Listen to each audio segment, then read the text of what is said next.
Radio صدائے حریت جموں کشمیر سے سنیے تازہ خبریں۔ مقبوضہ کشمیر میں Jammu Kashmir people's league, Jammu Kashmir young men's league اور دیگر حریت پسند تنظیموں نے ہندتوا ایجنڈے کو آگے بڑھانے اور بی جے پی کے اعلی کار بننے پر آمادہ ہونے والوں کو شدید تنقید کا نشانہ بناتے ہوئے کہا ہے کہ بھارت جتنا چاہے ظلم کر لے، کشمیری نہ تو بھارت کے آگے جھکیں گے اور نہ ہی حق خود ارادیت کے اپنے مطالبے سے دستبردار ہوں گے۔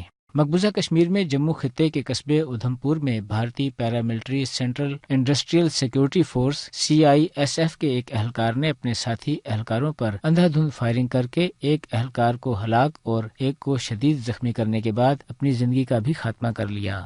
بھارتی شہر میسور کی بار ایسوسی ایشن نے مودی حکومت کے دباؤ پر وکلاء کو شہریت ترمیمی بل کے خلاف ہونے والے مظاہرے میں فری کشمیر کا پلے کارڈ لہرانے والی خاتون نالینی بال کمار کی عدالت میں وکالت سے روک دیا ہے۔ فری کشمیر کا پلے کارڈ لہرانے کی پاداش میں نالینی کے خلاف بغاوت کا مقدمہ درج کیا گیا ہے۔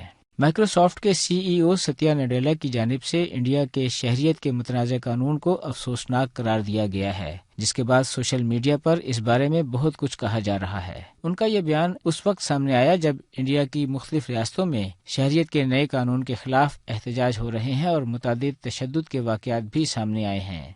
اس کے ساتھ ہی خبریں ختم ہوئیں۔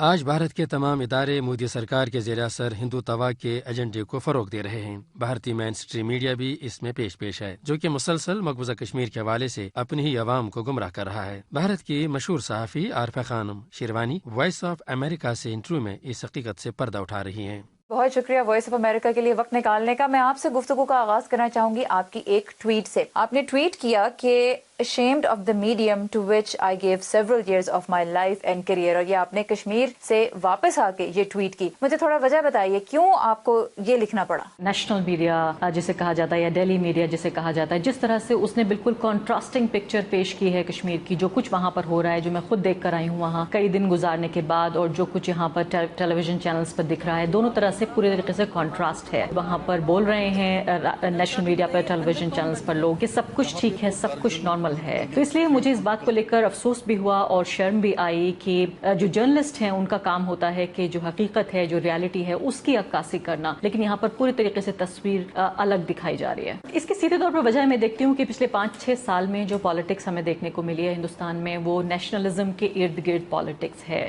میڈیا نے بھی ایک طرح سے نیشنلسٹ رخ اپنا لیا ہے۔ دنیا بھر کے ذرائع ابلاغ مقبوضہ کشمیر اور بھارت میں مودی سرکار کے اقدامات کو فسطائد قرار دے رہے ہیں۔ ڈیجیٹل میڈیا کی اس طاقتور دور میں مہاراج چانکیہ فلسفہ کی کوئی گنجائش نہیں ہے۔ بھارتی نیشنل میڈیا صحافتی بددیانتی کر کے دراصل خود کو ننگا کر رہا ہے۔